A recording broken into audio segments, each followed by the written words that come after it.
नमस्कार दोस्तों, स्वागत है आपका हमारे चैनल टेल्स बाय यशु पर। यहाँ पर आपको मिलेंगी रोचक और सस्पेंसफुल कहानियाँ। अगर आपको यहाँ पर हमारी कहानियाँ पसंद आती हैं तो कृपया करके आप हमारी वीडियोस को लाइक करें, इसको अपने दोस्तों को साथ शेयर करें और साथ के साथ अपना कमेंट करना ना भूलें। अगर आप इस चैनल पर नए हैं तो कृपया करके इसे सब्सक्राइब भी करें। आपका ज़्यादा समय न लेते हुए चलो आज की कहानी को शुरू करते हैं। रोहित का पैलेस। रोहित के पैलेस में अब तक रोहित, अनिका, चिराग और अब्दुल ये चारों ही अब करण गुलेरिया के कहने के बाद अब वो वहां से निकलकर अब अपने अपने रूम में जा ही रहे थे कि तभी उन्हें पीछे से निखिल के भी आने की आहट सुनाई दी। उन्हें ऐसे दिखा कि जैसे कोई उनके पीछे पीछे ही आ रहा है, इसलिए उन्होंने अंदाजा लगाया कि ये शायद निखिल हो सकता है। जैसे ही अब वो सब एकदम से पीछे मुड़कर देखते हैं तो वहां पर सच में ही सामने निखिल था। निखिल वहां से जब आ रहा था तो उसका मुंह लटका हुआ था। जब चारों ने ही निखिल के चेहरे को देखा तो वो समझ गए थे कि मामला कुछ तो गड़बड़ में है। इसलिए अब अब्दुल उसके चेहरे को पढ़ते हुए अब तो अब्दुल से रहा नहीं गया और अब अब्दुल कहता है कि निखिल वैसे उन्होंने तुम्हें पहचाना कैसे, वैसे तुम पकड़े कैसे गए, क्या तुम इस बारे में बता सकते हो? अपने काम में इतने माहिरियत हासिल किए हुए हो लेकिन फिर भी करण गुलेरिया सर ने तुम्हें पहचाना कैसे, उन्होंने तुम्हें कैसे पकड़ लिया? अब्दुल की ये बात सुनकर अब निखिल अपना मुंह लटकाए हुए था। उसके पास अभी कहने के लिए कुछ नहीं था, इसलिए अब निखिल कहता है कि अभी यहाँ बताना ठीक नहीं होगा, यहाँ पर कोई सुन लेगा, इसलिए मेरे रूम में चलते हैं। निखिल की ये बात सुनकर अब वो सभी भी हाँ में अपना सिर हिला देते हैं, क्योंकि उन कुछ सब भी इस बात के बारे में जानने के लिए बड़े ही जिज्ञासु थे कि आखिर करण गुलेरिया ने निखिल को पकड़ा कैसे। और फिर कुछ ही देर में सभी अब एलिवेटर से फर्स्ट फ्लोर पर आ जाते हैं। फर्स्ट फ्लोर पर आने के बाद अब वो सभी कुछ ही देर में निखिल के कमरे के पास खड़े होते हैं। जैसे ही अब निखिल पहले अपने रूम में जाता है तो सामने बेड पर बैठी हुई भूमिका को ही देख रहा था, क्योंकि जब निखिल ने अपने कमरे का दरवाजा खोला तो उसके दरवाजे को खोलते ही सबसे पहले वहां पर बेड पर भूमिका बैठी हुई निखिल का ही वेट कर रही थी। भूमिका को ऐसे देखकर निखिल अब एकदम से हैरान हो जाता है, क्योंकि निखिल ने भी ये नहीं सोचा था कि उसे यहाँ पर भूमिका बैठी हुई मिलेगी। यहाँ इससे पहले भूमिका कुछ कहती भूमिका ने भी देखा कि निखिल के पीछे रोहित, अनिका, चिराग और अब्दुल ये चारों भी वहां पर ही उसके साथ साथ आए हुए थे। कुछ ही देर में अब सभी निखिल के कमरे के अंदर भी आ जाते हैं और फिर अब अब्दुल निखिल के रूम का दरवाजा बड़े ध्यान से ही बंद कर देता है।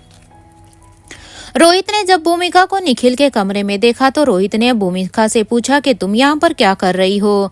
निखिल तो यहाँ पर नहीं था, तो तुम पीछे से उसके कमरे में क्या कर रही थी? अपने भाई की बात को सुनकर अब भूमिका कहती है, मुझे निखिल से कुछ जरूरी बात करनी थी, मुझे उससे जरूरी काम था। मैं यहाँ पर आई तो मुझे वो यहाँ पर दिखाई नहीं दिया, इसलिए मैंने सोचा कि वो कहीं बाहर गया होगा, अभी आ ही जाएगा, इसलिए मैं यहाँ पर बस निखिल का ही वेट कर रही थी। किसी काम के सिलसिले में मैं यहाँ पर आई थी। भूमिका की ये बात सुनकर अब रोहित ने कहा कि बाद में बात कर लेना, तुम जो भी बात करने के लिए आई हो अभी यहाँ से जाओ, क्योंकि अभी हमें यहाँ पर कुछ बात करनी है। रोहित की ये बात सुनकर अब भूमिका कहती है कि क्यों जाऊं मैं यहाँ से?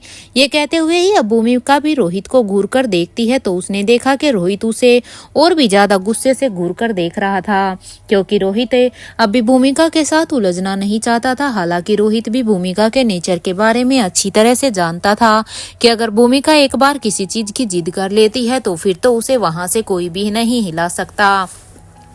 और हुआ भी यही, क्योंकि भूमिका ने यहाँ से जाने के लिए सीधा सीधा ही मना कर दिया था। लेकिन जब भूमिका ने मना किया तो देखा तो रोहित उससे भी ज्यादा गुस्से में उसे ही घूर रहा था। आज रोहित की आंखों में भूमिका को किंग का गुस्सा दिखा, क्योंकि रोहित का गुस्सा आज रोहित के गुस्से जैसा नहीं बल्कि कुछ अलग ही गुस्सा दिखाई दे रहा था। ये देखकर अब भूमिका कहती है, ठीक है बाबा, मैं अभी जा रही हूँ। ये कहते हुए ही भूमिका अब निखिल के रूम के दरवाजे को खोलती है और फिर वो अपने रूम की तरफ जाने लगती है। भूमिका अपने रूम की तरफ जाने तो लग रही थी, लेकिन अब भूमिका भी सोचने के लिए मजबूर हो गई थी कि आखिर ऐसी इन पांचों के बीच में ऐसी कौन सी खिचड़ी पक रही है जिसके बारे में मुझे पता नहीं है और जिसके बारे में इन लोगों ने मुझे बताना भी जरूरी नहीं समझा, क्योंकि इनके हर एक मिशन में, इनके हर एक कार्य में तो मैं इनके साथ ही होती हूँ, लेकिन अब इन्होंने कैसे मुझे अपने इस काम में से निकाल दिया। आखिर ये अलग चारों ऐसी क्या ही बात कर रहे हैं जो इतनी जरूरी थी कि रोहित ने खुद मुझे निखिल के कमरे से जाने के लिए कह दिया।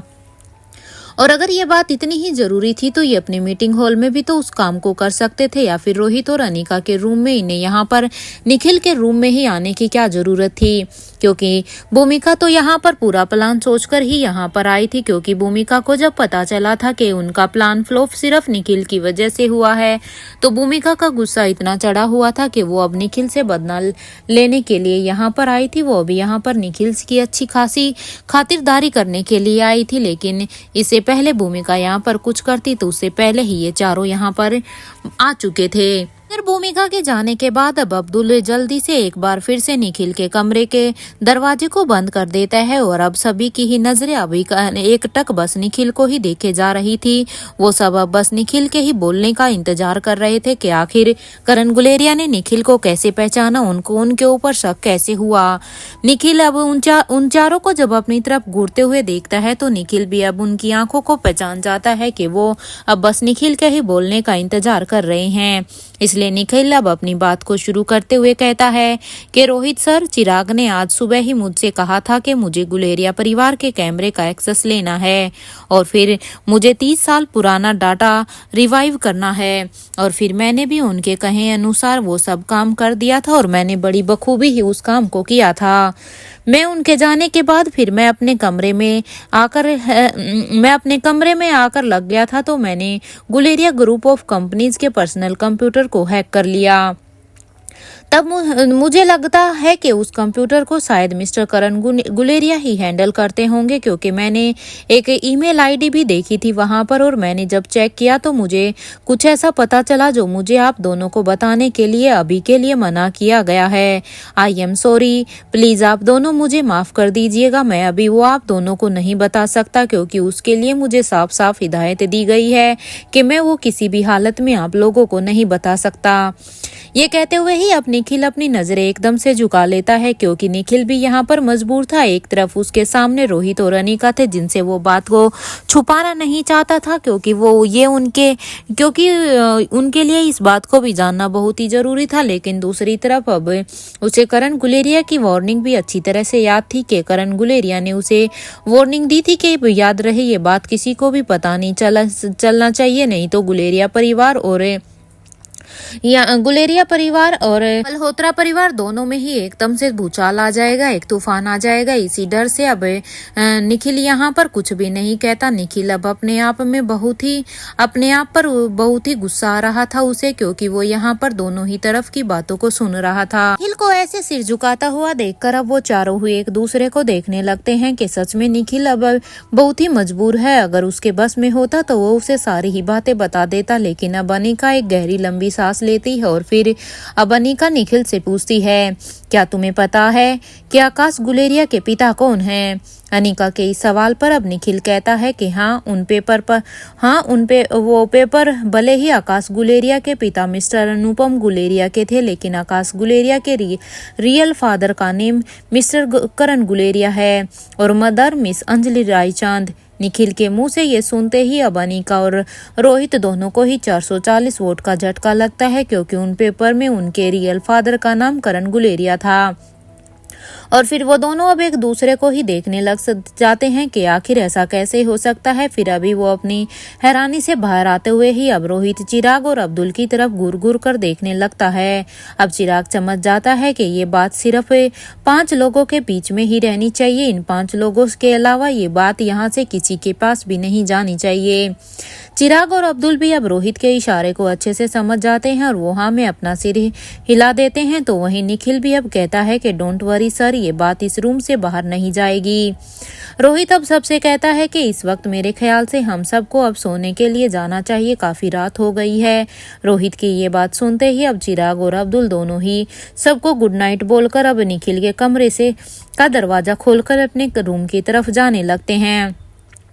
तो वहीं अब तक रोहित और अनिका भी निखिल को गुड नाइट बोलकर उसके रूम से निकलकर अपने रूम में चले जाते हैं, क्योंकि वो दोनों भी अब अच्छी तरह से समझ गए थे कि अब वो निखिल से और ज्यादा कुछ भी नहीं पूछ सकते, क्योंकि निखिल भी मजबूर था और उन्हें जो बात अभी निखिल से पता चली थी वो उनके लिए किसी झटके से या किसी करंट से कम नहीं थी, क्योंकि ये तो किसी ने भी नहीं सोचा था कि उसका रियल फादर करण गुलेरिया होगा। क्योंकि जिस डॉक्यूमेंट की बात निखिल कर रहा है उसमें उन्होंने साफ साफ आकाश गुलेरिया के फादर का रियल नेम करण गुलेरिया देखा है और माँ का नाम अंजलि मल्होत्रा, अंजलि राय जाता। इससे पहले कि निखिल अपने रूम का दरवाजा बंद करता, किसी ने दरवाजे पर अपना हाथ रख दिया। जैसे ही निखिल ने सामने देखा तो वो वहां पर कोई और नहीं बल्कि भूमिका थी, क्योंकि भूमिका भी बस इन सब के निकलने का ही वहां पर वेट कर रही थी।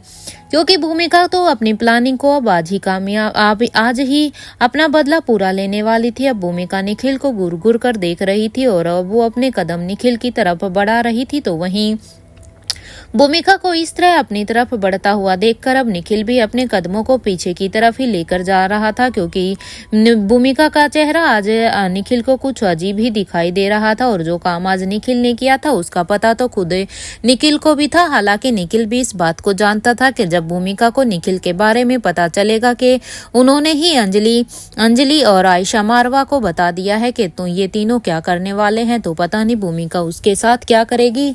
और इसी डर की वजह से अब आगे आगे भूमिका बढ़ रही थी, तो पीछे की तरफ से निखिल चलता जा रहा था। निखिल के रूम में आने के बाद अब भूमिका ने रूम के दरवाजे को अब जल्दी से बंद कर दिया था और फिर भूमिका निखिल की तरफ बढ़ने लगी। भूमिका निखिल को घूर घूर कर देख रही थी। यहाँ निखिल भी अपने बेड से टकरा कर सीधा बेड पर ही गिर गया था, क्योंकि जिस तरह से निखिल पीछे की तरफ सरक रहा था भूमिका आगे सरक रही थी। निखिल अपने कदमों को पीछे लेता हुआ पीछे सरक रहा था और एक पॉइंट ऐसा आया जब निखिल के पीछे का रास्ता पूरा खत्म था और अब वो एकदम से पीछे अपने बेड से टकराया और वो सीधा ही बेड के ऊपर गिर गया। या भूमिका का भी बैलेंस अब बिगड़ गया था और फिर से भूमिका भी अब जैसे ही भूमिका का बैलेंस बिगड़ा वो भी अब सीधा ही निखिल के ऊपर जाकर गिर गई।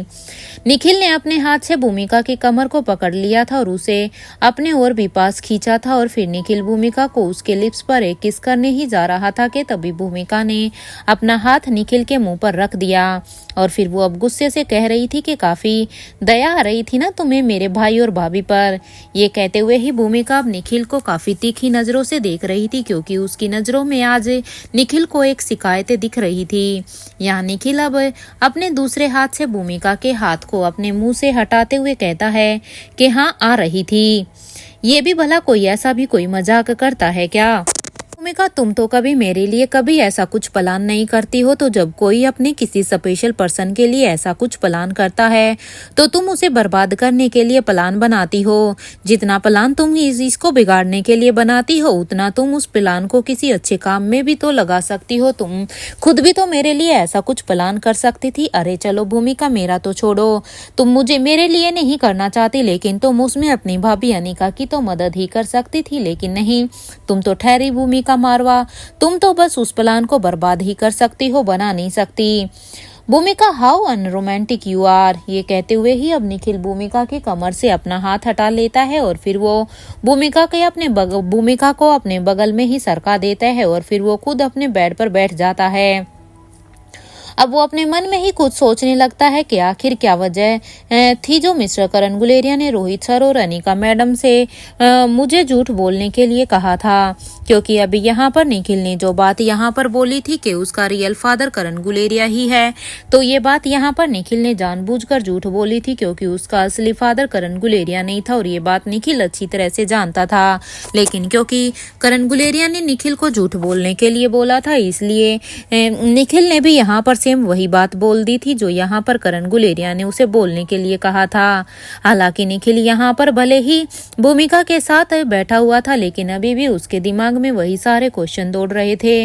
अब निखिल अपने मन में ही सोचता है कि मैं अच्छी तरह से जानता हूँ कि आखिर कौन है आकाश गुलेरिया का फादर। और मुझे तो व्योमा का भी सच पता चल गया है कि आखिर क्यों मिस्टर करण गुलेरिया ने उसे अडॉप्ट किया था। निखिल अपने इन्हीं ख्यालों में ही था कि तभी उसे भूमिका की आवाज आई, तुम्हारे कहने का क्या मतलब है कि मैं अनरोमांटिक हूँ। भूमिका की ये बात सुनकर अब निखिल फिर से अपने सेंस में आया और उसे अब महसूस होता है कि वो तो अभी भूमिका के साथ उसके कमरे में मौजूद है। भूमिका के इस सवाल पर अब निखिल उसे जवाब देता है कि मुझे लगता है भूमिका के इस वक्त तुम्हें यहाँ से जाना चाहिए क्योंकि रात बहुत हो चुकी है, इसलिए अभी तुम मेरे कमरे से चली जाओ।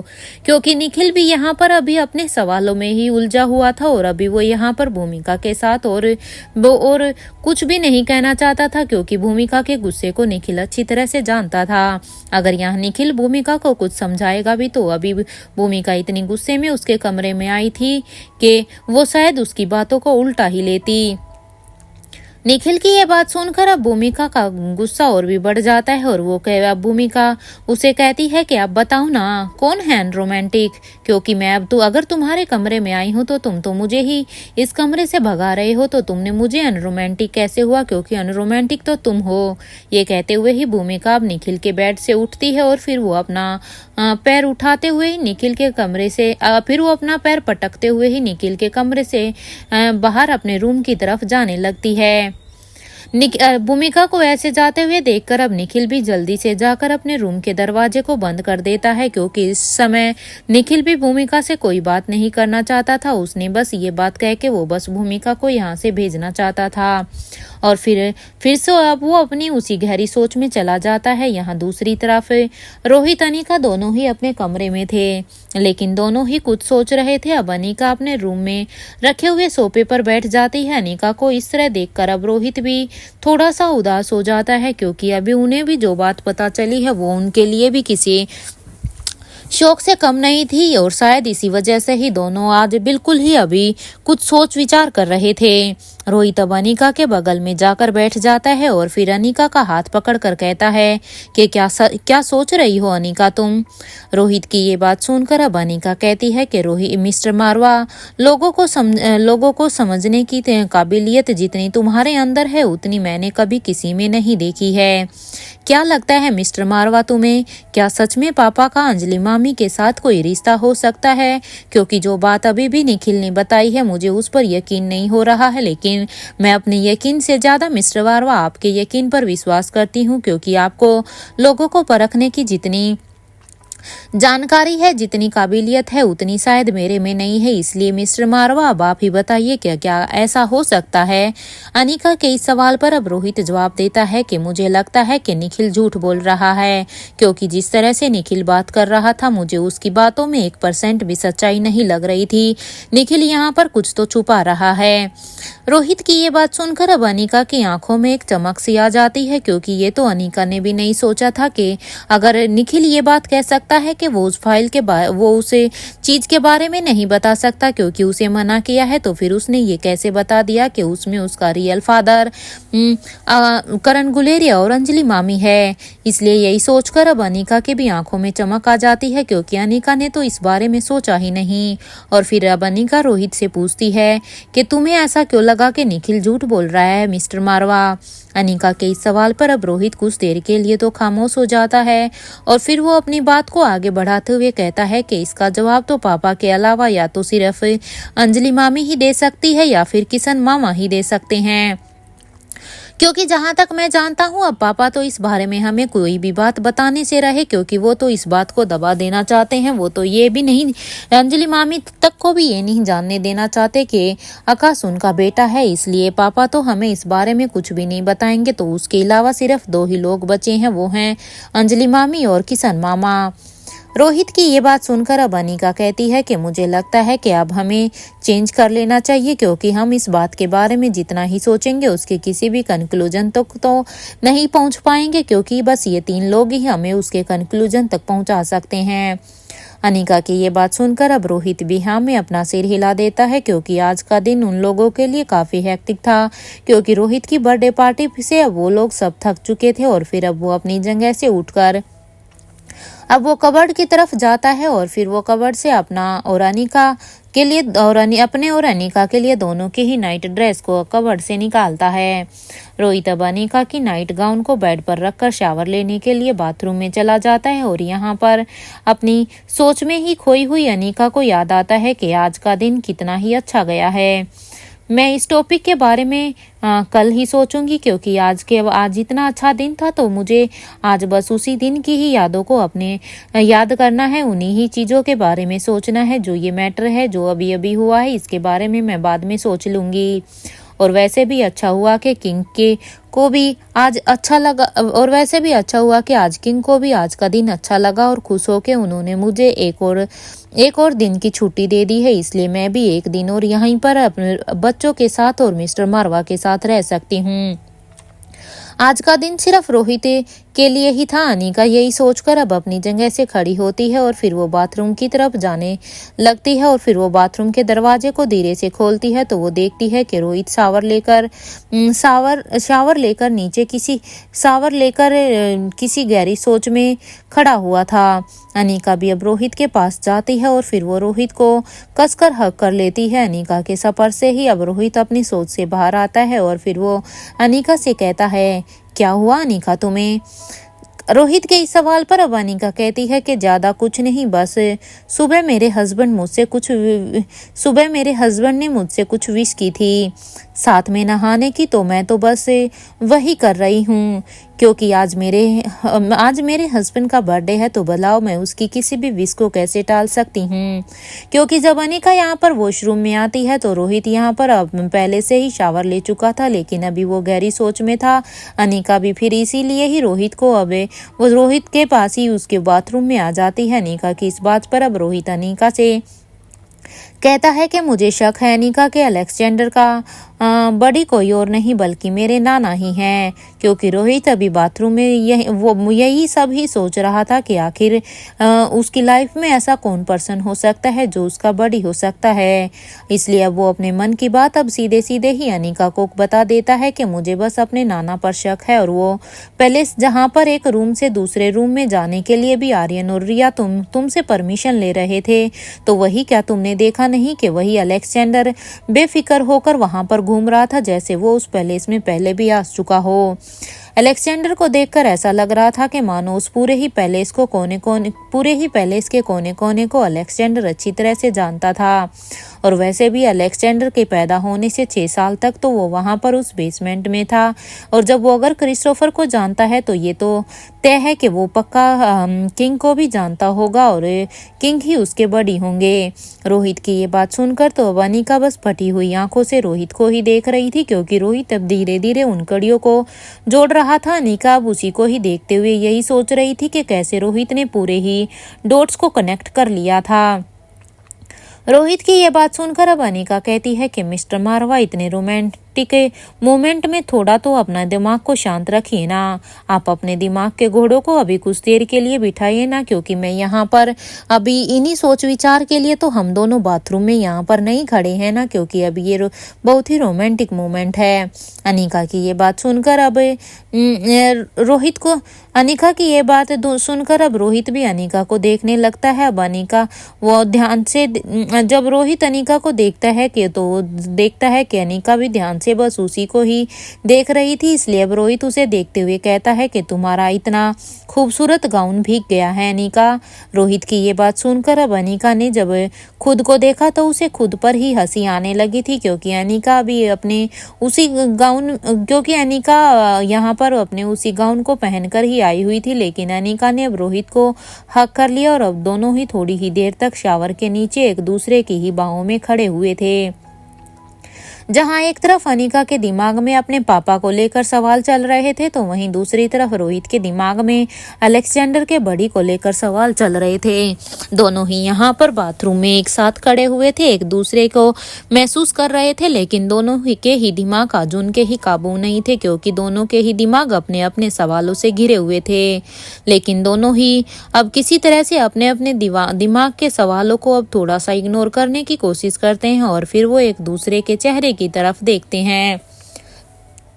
शावर का पानी जिस तरह से अनिका के चेहरे पर आ रहा था उससे रोहित को अनिका और भी ज्यादा खूबसूरत लग रही थी। रोहित अब अनिका को अपने और भी पास लाता है और फिर अपना एक हाथ अनिका की कमर पर तो दूसरा हाथ अनिका के गले में रखता है और फिर उसे एक किस करने लग जाता है। यहाँ अनिका ने भी अपने दोनों ही पैरों को रोहित के पैरों पर रख लिया था और अपनी एडियो को थोड़ा सा उठा लिया था और फिर कुछ ही देर में दोनों के होठ टकराए और फिर वो एक दूसरे को किस करने लगे।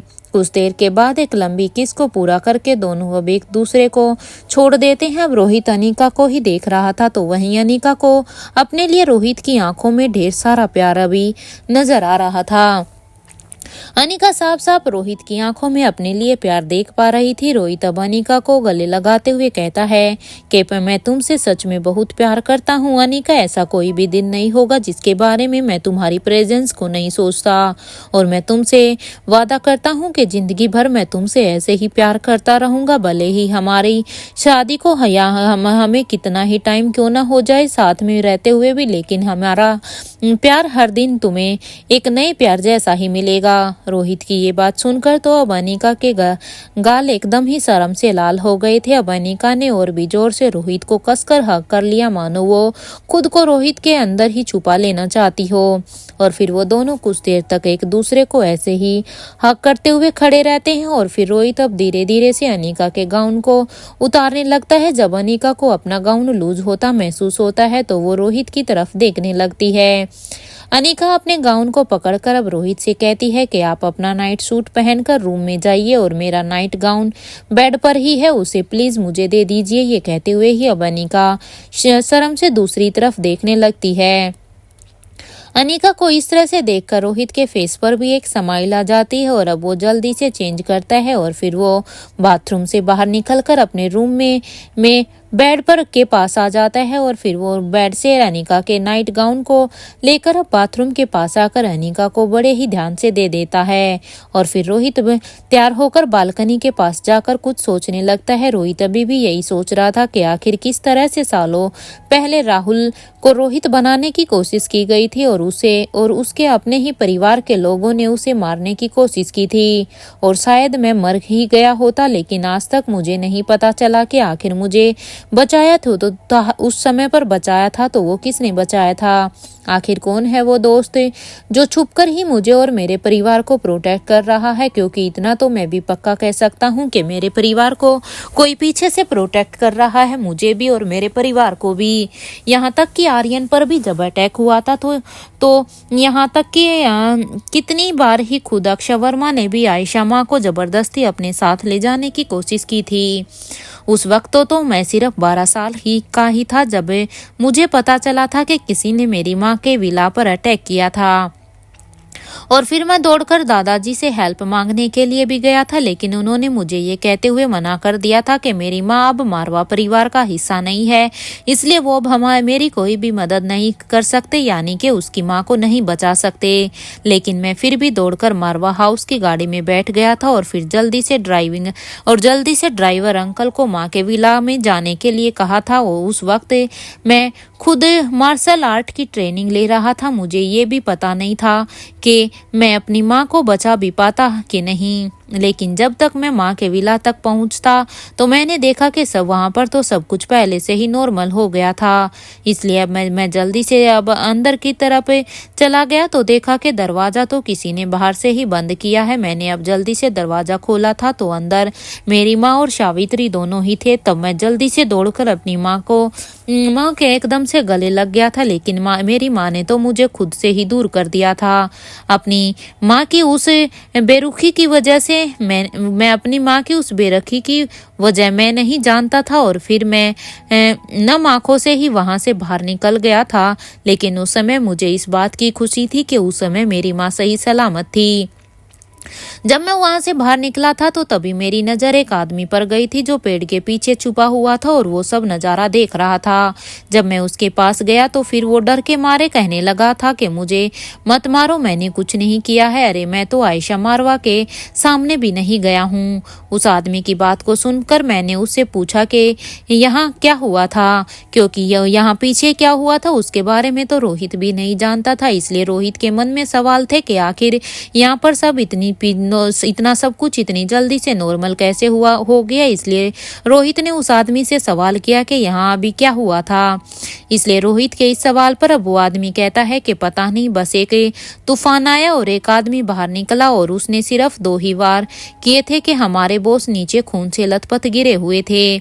हमारे कुछ आदमी उन्हें लेकर अभी के अभी यहाँ से गए हैं, लेकिन मुझे छोड़ दो, मैंने कुछ नहीं किया है, मैं तो बस उनका एक नौकर हूँ। रोहित अपनी इन्हीं ख्यालों में ही था कि तभी रोहित अपने मन में ही कहता है कि मुझे तो माँ के मारवा हाउस आने के बाद पता चला था कि उस दिन के बाद जो अक्षय वर्मा बनकर माँ को धमकी दे रहा था वो कोई और नहीं बल्कि मेरे पिता हंसराज मारवा ही थे। क्योंकि हंसराज मारवा बिल्कुल भी नहीं चाहते थे कि आयशा मारवा वहां पर मारवा हाउस में रहे। अक्षय वर्मा तो न जाने कितने ही सालों तक लंदन के हॉस्पिटल में ही था।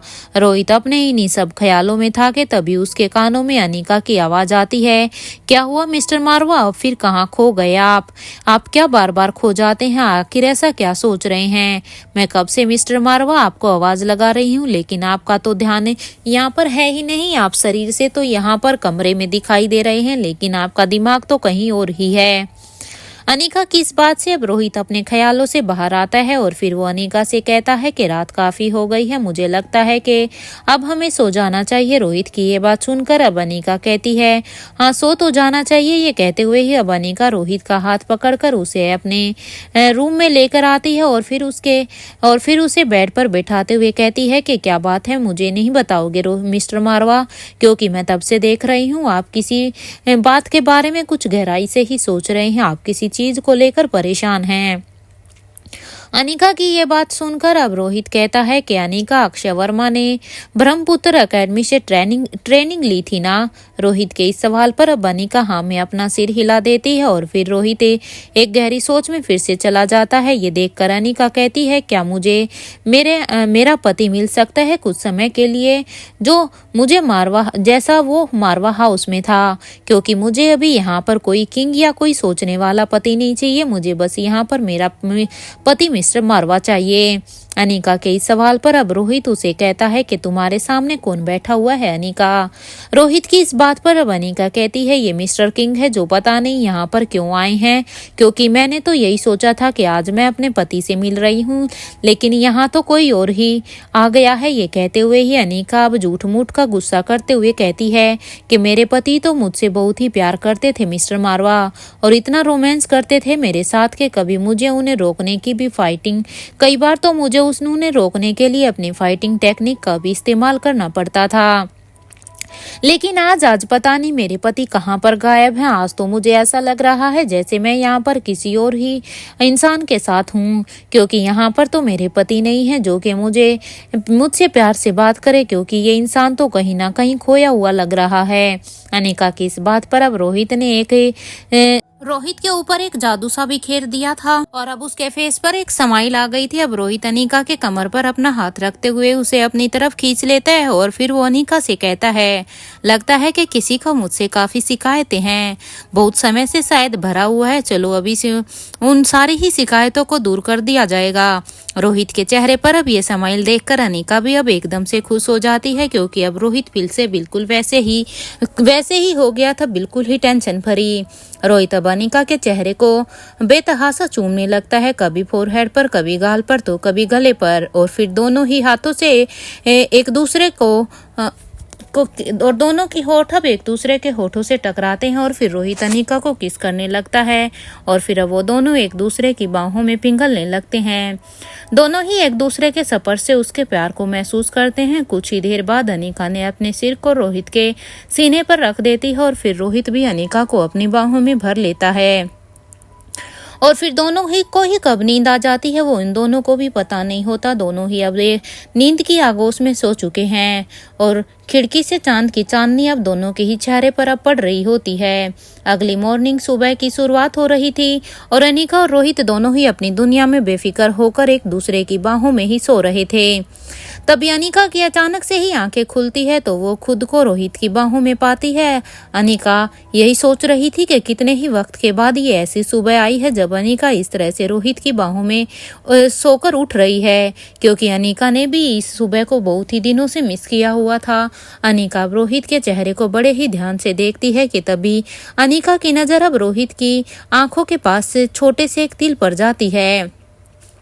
अनिका को तब एहसास होता है कि रोहित जाग रहा है। अनिका अब फिर से रोहित के सीने पर अपना सिर रखकर अपनी आंखें बंद कर लेती है। यहाँ रोहित की जब आंखें खुली तो उसने देखा कि अनिका भी अभी तक सो रही है, लेकिन अनिका तो पहले से ही जगी हुई थी।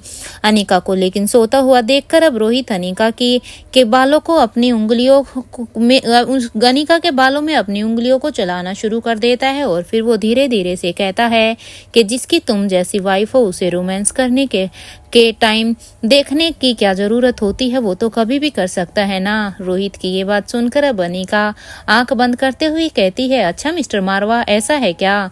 अनिका के इस तरह से अचानक से जगा हुआ देखकर अब रोहित कहता है कि तुम जाग रही थी, लेकिन तुम कब जागी?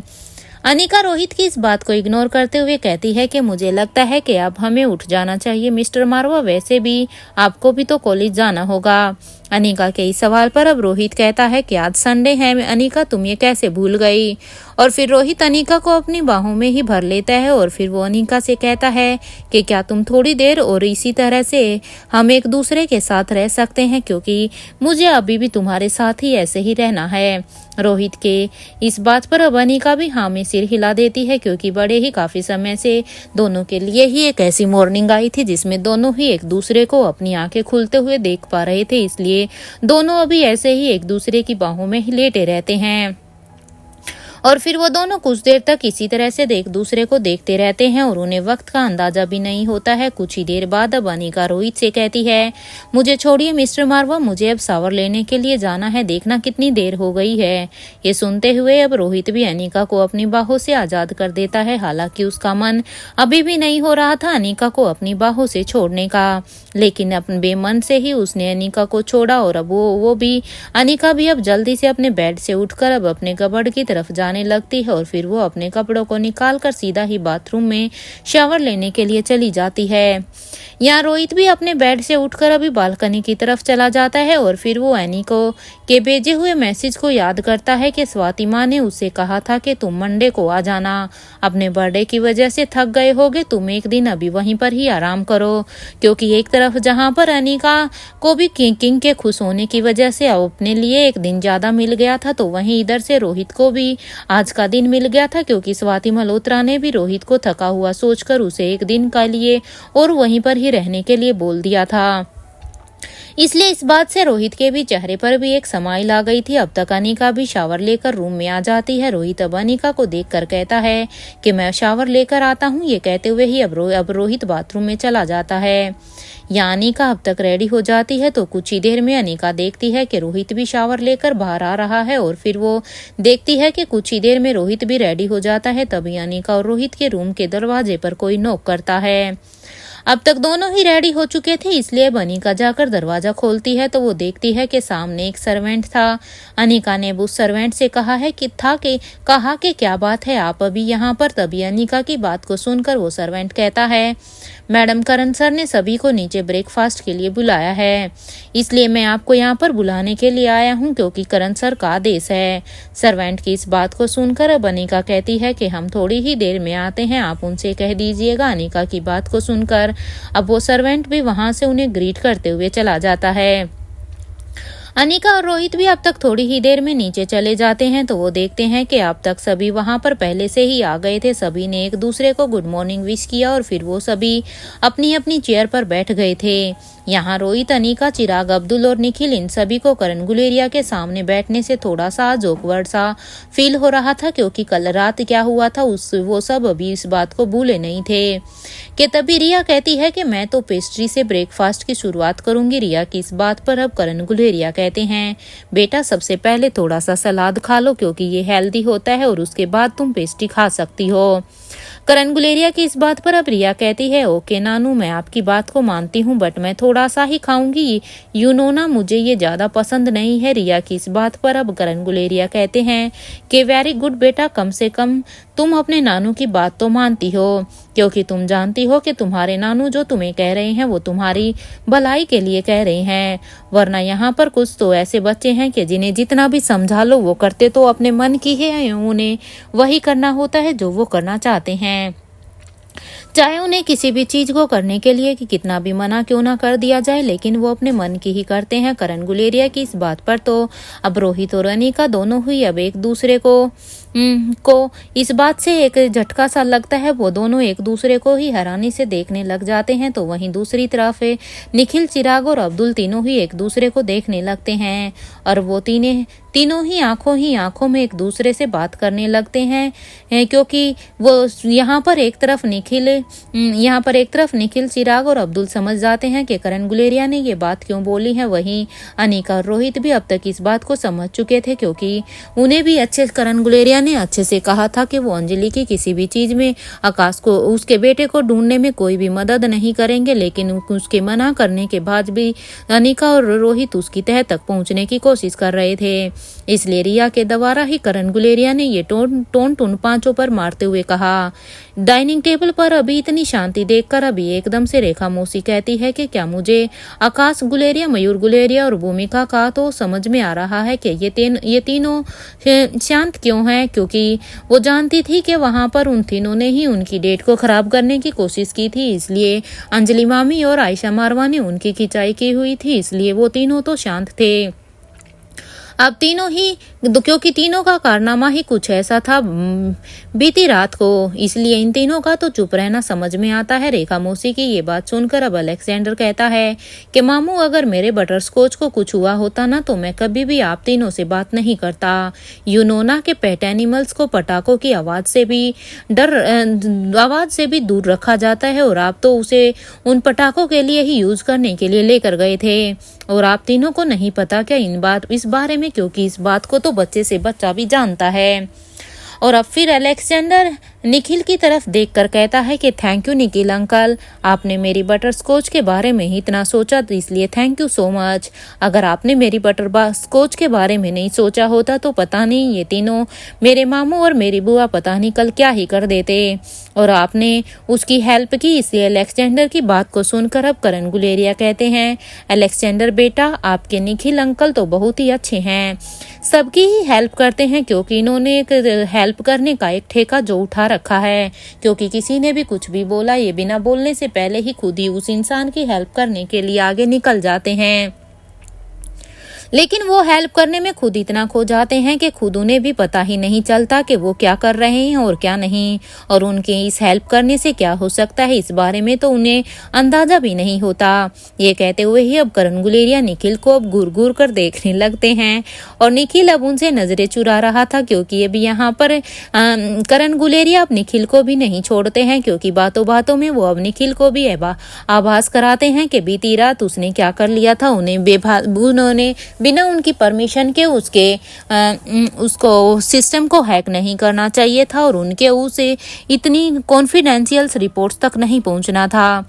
यहाँ करण गुलेरिया की इस बात पर अब मयूर, भूमिका और आकाश तीनों को ही अंदर खुशी मिल रही थी, क्योंकि उन्हें अब लग रहा था कि करण गुलेरिया तो अब निखिल को भी उनकी वजह से डांट लग रही है, क्योंकि वो यही सोच रहे थे कि निखिल ने यहाँ पर अनिका और रोहित की मदद की है उन्हें पटाखों से बचाने में, इसलिए शायद करण गुलेरिया निखिल को डांट रहे हैं। इसलिए वो बस यही अंदाजा लगा रहे थे कि करण गुलेरिया ने उसी की वजह से ही निखिल को डांटा है, लेकिन सच तो सिर्फ निखिल के साथ रोहित, अनिका, चिराग और अब्दुल ही जानते थे। आकाश गुलेरिया ने जब अलेक्जेंडर की तरफ देखा तो अलेक्जेंडर उसे ही अब घूर घूर कर देख रहा था। आकाश गुलेरिया ने अब अलेक्जेंडर से कहा कि मैंने तुमसे रात में भी सॉरी बोल तो दिया था ना बेटा, और अभी भी कह रहा हूँ, लेकिन तुम अभी भी मुझे क्यों सुना रहे हो? अब तो बस भी करो ना, क्या तुमने अभी तक अपने मामू को माफ नहीं किया? अब बस करो, हमारी गलती इतनी भी बड़ी नहीं थी कि जितनी हमें सजा मिली है। इन सब की बातें सुनकर अब रोहित कहता है कि इसका मतलब ये है कि टेरेस पर जो पटाखे थे वो रिया ने नहीं रखे थे। अब यहाँ पर क्योंकि ये सब बातें रोहित और अनिका के आगे ही चल रही थी, तो इसलिए अब रोहित को समझने में भी देर नहीं लगती। अब वो समझ जाते हैं कि ये पटाखे किसकी शैतानी थी, क्योंकि जब कल टेरेस से वो वापस आ रहे थे तो उन्होंने यही सोचा था कि शायद रिया ने इन्हें यहाँ पर रास्ते में रख दिया है। अपने डैड की बात को सुनकर अब रिया भी अब रोहित को घूर घूर कर देखने लग जाती है। आज की इस डाइनिंग टेबल पर हाल ही कुछ ऐसा था, कभी कोई किसी को घूर घूर कर देख रहा था तो कभी कोई किसी को। और फिर अब रिया अपने डैड को घूरते हुए कहती है, डैड आप मेरे बारे में ऐसा कैसे सोच सकते हैं? भला मैं ऐसा क्यों करूंगी डैड? वो आइडिया तो दोनों मामू के साथ भूमिका बुआ का था। आपने मेरे ऊपर शक ही क्यों किया डैड? क्या आप सच में मुझ पर इतना ट्रस्ट करते हैं क्या? रिया की ये बात सुनकर अब रोहित भी अब उन तीनों को ही घूर घूर कर देखने लगता है और कहीं ना कहीं अब वो अपने आप में भी पश्चाताप करता है कि उन्हें रिया के ऊपर शक नहीं करना चाहिए था। मिस्टर रोहित मारवा को ऐसे देखकर अब मयूर, भूमिका और आकाश तीनों ही अब एक साथ कहते हैं, मेरा ब्रेकफास्ट हो गया है। ये कहते हुए ही वो तीनों अब अपनी जगह से उठकर अपने अपने कमर रूम्स की तरफ तेजी से कदमों से भागने लगते हैं। तो अब तक वहीं करण गुलेरिया भी अपना ब्रेकफास्ट ऐसे ही बातों में तानों में फिनिश करके अब अपने रूम की तरफ जाने लगते हैं। तो वहीं रोहित और अनिका ने देखा कि आयशा माँ एक ट्रे में ब्रेकफास्ट लगा रही थी। आयशा मारवा को ऐसे ट्रे में ब्रेकफास्ट लगाता हुआ देखकर अब अनिका कहती है, माँ ये आप किसके लिए लगा रही हैं? अनिका के इस सवाल पर अब आयशा मारवा कहती है कि वो तीनों बिना ठीक से ब्रेकफास्ट किए ही यहाँ से चले गए थे, उनके लिए ही ये सब लेकर जा रही हूँ। दोनों ट्रे को रेडी करके ही अब वो सर्वेंट से कहती है कि इसे 3rd फ्लोर पर ही ले जाइए, क्योंकि जब यहाँ पर ये सारी बातें हो रही थी तो आयशा मारवा अपना ब्रेकफास्ट करते हुए उसकी नज़र बस उन तीनों पे ही, मतलब यहाँ पर भूमिका, आकाश और मयूर पर ही थी। इसलिए वो समझ जाती है कि यहाँ पर सिचुएशन काफी ही ऑकवर्ड होती जा रही है, क्योंकि कभी कोई किसी को टोंट दे रहा है तो कभी कोई किसी को टोंट दे रहा है। और इसमें वो तीनों ही बेचारे ज्यादा गिल्टी फील हो गए, क्योंकि उन्होंने अब बच्चों के सामने भी गिल्टी फील हो रहा था, इसलिए वो बिना खाए ही यहाँ से जल्दी से उठकर चले गए हैं। इसलिए आयशा मारवा अब सर्वेंट के द्वारा उनके लिए खाना भिजवाती है। ये सुनते ही अंजलि मामी भी कहती है कि इसकी जरूरत नहीं है, मैं जा ही रही हूँ, उन दोनों को दे दूंगी, आप भूमिका के लिए लेकर जाइए। ये देखकर अब आर्यन कहता है कि कल तक तो आप दोनों उन्हें डांट रही थी, उनके कान खींच रही थी, तो फिर आज आप उनके लिए ब्रेकफास्ट लेकर क्यों जा रही हैं? बताओ दादी, भला ऐसी भी पनिशमेंट कौन देता है? आर्यन की इस बात को सुनकर अब अंजलि मामी कहती है, कल उनकी गलती थी तो उन्होंने डांट पड़ी और इसलिए उन्होंने डांट खाई भी, लेकिन इस तरह से उन्हें भूखे भी तो नहीं छोड़ सकते ना। ये कहते हुए ही अब अंजलि मामी आकाश और मयूर गुलेरिया का ब्रेकफास्ट लेकर अब 3rd फ्लोर की तरफ चली जाती है। तो वहीं दूसरी तरफ आयशा मारवा 1st फ्लोर पर भूमिका के रूम की तरफ चली जाती है। यहाँ नीचे रेखा मौसी रोहित और अनिका से कहती है कि मैं कल राजमहल जाने वाली हूँ, इसलिए मैं वहाँ जाते हुए मैं सोच रही हूँ कि मैं बच्चों को भी अपने साथ लेकर जाऊँ, क्योंकि इससे बच्चे भी थोड़ी देर लतिका के साथ एंजॉय कर पाएंगे। तुम दोनों क्या कहते हो इस बारे में? रेखा मौसी की ये बात सुनकर अब रोहित कहता है कि ठीक है मौसी, आपके साथ चिराग और अब्दुल भी महल में जाएंगे। रोहित की ये बात सुनकर अब रेखा मौसी भी हाँ में अपना सिर हिला देती है, क्योंकि वो जानती थी कि अगर बच्चे उसके साथ जा रहे हैं तो बच्चों की सिक्योरिटी के लिए और साथ के साथ रेखा मौसी की सिक्योरिटी के लिए वो चिराग और अब्दुल को भेज रहे थे। और फिर कुछ ही देर के बाद वो सभी अब एक दूसरे से बात करते हैं। रेखा मौसी अब डाइनिंग टेबल से उठकर अपने रूम की तरफ जाने लगती है, क्योंकि अभी उनका भी ब्रेकफास्ट हो गया था, तो अब टेबल पर 5 लोग ही रहते हैं। रोहित उन तीनों से ही अब कहता है कि कुछ ही देर में मेरे रूम में आना, लेकिन बिना किसी की नज़र में आए, क्योंकि वो वहाँ पर वो तीनों बस कोई और नहीं बल्कि निखिल, अब्दुल और चिराग थे। रोहित की ये बात सुनकर अब वो तीनों ही हाँ में अपना सिर हिला देते हैं और फिर रोहित और अनिका दोनों ही अब ये बात कहकर अपने रूम की तरफ चले जाते हैं। तो वहाँ पर करण गुलेरिया भी अपने रूम में रेडी हो जाते हैं। आज काफी समय के बाद अब करण गुलेरिया ने एक अलग से ही आउटफिट को पहना हुआ था। ब्लैक शर्ट, ब्लैक पैंट, एक ओवरकोट और एक ब्लैक हैट के साथ ब्लैक गॉगल्स लगाया हुआ था। आज करण का आउटफिट एकदम से ही अलग था। आज कोई भी अगर उन्हें ऐसे देखे तो वो उन्हें पहचान ही नहीं पाएंगे कि ये सच में मिस्टर करण गुलेरिया हैं। और फिर वो अपने आप को मिरर में देख ही रहे थे कि तभी उनका फोन बजा। जैसे ही करण गुलेरिया ने अपना फोन उठाया तो सामने से आवाज आई कि आपकी गाड़ी तैयार है जहां पर आपने कहा था। ये सुनते ही अब करण गुलेरिया ने कहा मैं बस थोड़ी ही देर में आता हूँ। ये कहते हुए ही अब करण गुलेरिया अपने बाथरूम में जाकर मिरर के पीछे बने एक बटन को प्रेस कर देते हैं जिससे एक सीक्रेट दरवाजा खुल जाता है और फिर करण गुलेरिया उसी रास्ते से अंदर ग्राउंड फ्लोर से होकर सीधा ही पैलेस से बाहर जाने लगते हैं। इस सीक्रेट दरवाजे को के बारे में सिर्फ 2 ही लोग जानते थे, एक तो खुद स्वाति मल्होत्रा और दूसरा करण गुलेरिया। क्योंकि स्वाति मल्होत्रा ने इस महल के मैप को बनाया था इसलिए स्वाति मल्होत्रा इस मैप के बारे में जानती थी। लेकिन जब पेरिस में वो यहाँ पर उस ऑर्गेनाइजेशन के साथ काम कर रही थी तब करण गुलेरिया उनसे मिलने के लिए आए थे तो स्वाति मल्होत्रा ने करण को भी इस महल का मैप दिखाया था। तो उस मैप के अंदाजे से क्योंकि यहाँ पर सारी ही चीजें करण गुलेरिया को वैसी ही लग रही थी जो स्वाति के ड्रीम महल में थी, इसलिए वो अंदाजा लगाते हैं कि यहाँ पर एक बटन होना चाहिए और सेम होता भी वही है। इसलिए इसके बारे में बस स्वाति मल्होत्रा और करण गुलेरिया ही इस रास्ते के बारे में जानते थे। करण गुलेरिया अब सीधा ही अपने पैलेस से दूर एक गार्डन के पास अब वहां चले जाते हैं जहां पर बने एक स्टैचू को करण एक पासवर्ड बताया तो एक ग्लास का दरवाजा वहां से खुल गया जिससे करण गुलेरिया पैलेस से 500 मीटर दूर आ गए थे। और फिर अब वो थोड़ी ही दूर चलने के बाद उन्हें एक गाड़ी दिखाई देती है तो जो कि खुद उस जगह पर करण गुलेरिया ने ही बुलवा रखी थी। कुछ ही देर में उस गाड़ी में बैठकर अब करण गुलेरिया कहते हैं कि जितनी हो सके उस लोकेशन पर चलो, क्योंकि करण गुलेरिया इस सीक्रेट रास्ते से उस सीक्रेट शीशे के दरवाजे से वो 500 मीटर महल से ऐसे ही निकल गए थे और उन्होंने अपनी गाड़ी को महल से 500 मीटर की दूरी पर ही खड़ा किया हुआ था ताकि किसी को भी शक ना हो कि आखिर करण गुलेरिया ऐसे कपड़े पहनकर और ऐसे किससे मिलने के लिए जा रहे हैं। करण की ये बात सुनते ही कि इस लोकेशन पर गाड़ी को लेकर चलो, ड्राइवर भी अपनी गाड़ी को तेजी से चलाने की लगता है। लगभग 2 घंटे के सफर के बाद करण गुलेरिया उस लोकेशन पर पहुंच जाते हैं और फिर वो गाड़ी से बाहर निकलकर अब आ जाते हैं। गाड़ी से जब वो वहां पर डेस्टिनेशन पर पहुंचने के बाद जब बाहर निकलते हैं तो वो देखते हैं कि उन्होंने वहां पर जिसे बुलाया था वो वहां पर आ चुकी है। उसे देखकर अब करण गुलेरिया तेज कदमों से उसकी तरफ बढ़ते हैं। जैसे ही सामने वाले को किसी के आने का एहसास होता है तो वो पीछे मुड़कर देखती है तो वो एकदम से चौंक चुका है। करण गुलेरिया ने अब तेजी से अपने हाथों से सामने वाले शख्स का गला दबा दिया था। करण के गुस्से की तपिश को वो शख्स अपने गले पर महसूस कर रही थी। कुछ ही देर में उसे लग रहा था कि शायद दम घुटने की वजह से उसकी मौत हो जाएगी, क्योंकि इतने लंबे समय के बाद मिलने के बाद भी करण गुलेरिया उस इन शख्स से इतना गुस्सा थे कि उन्होंने सीधा उसके पास जाते ही उसकी गर्दन को ही पकड़ लिया था। वो शख्स अब करण गुलेरिया से कहते हैं कि देखो मुझे छोड़ दो, क्या मुझे मारने के लिए यहाँ बुलाया था तुमने? यहाँ पर काम के लिए बुलाया था या तुम मुझे ऐसा मारना चाहते थे? सामने वाले की ये बात सुनकर अब करण गुलेरिया अपने हाथों की पकड़ को ढीली छोड़ देते हैं जिससे वो शख्स अब अपने आप को करण गुलेरिया के से बचाने में कामयाब हो जाता है और फिर वो कुछ ही देर तक खांसता ही रहता है। लेकिन करण गुलेरिया उसे ऐसे ही अभी भी देख रहे थे, क्योंकि भले ही करण गुलेरिया ने उनके गले को छोड़ दिया था लेकिन उनका गुस्सा अभी भी कम नहीं हुआ था, क्योंकि करण गुलेरिया को देखकर ऐसे लग रहा था कि पता नहीं कितने ही दिनों का उसके ऊपर करण गुलेरिया का गुस्सा था जो आज उसे देखकर एकदम से ऐसे निकल कर बाहर आ रहा था।